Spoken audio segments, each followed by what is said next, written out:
Well, of course, China has been tremendously successful under the leadership of the Chinese Communist Party, including the last almost 10 years of Xi Jinping's leadership.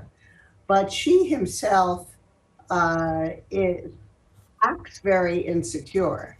And what he's most afraid of, I think, is a public split in the leadership, such as occurred in 1989 when there were these massive demonstrations in more than 130 cities in China, the Tiananmen crisis.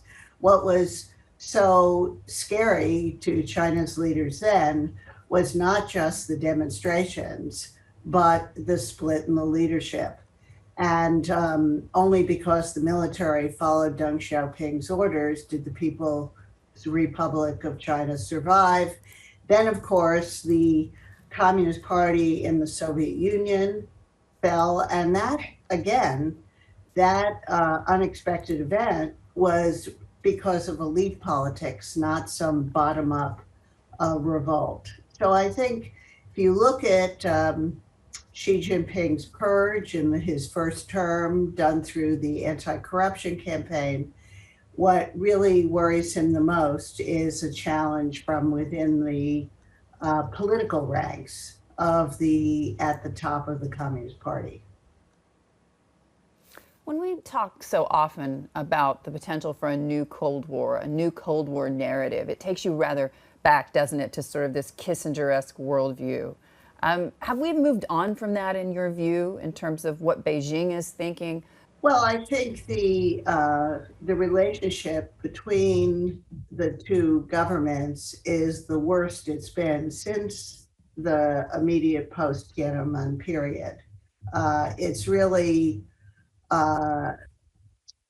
both sides are using their economic interdependence, their technological interdependence to try to pressure and punish one another. And then in return, this makes them, each of us, feel very vulnerable. And now we're moving to disentangle these economies that were so closely intertwined. Talking about Cold War, the Chinese side under Xi Jinping started talking a lot more about Marxism, red ideology. This whole history campaign is really an effort to strengthen Chinese people's identification with Chinese communist ideology in a way that we really hadn't seen since the Mao era. And then the US is kind of responding to that, especially in the Biden administration, by talking about this contest between autocracy and democracy.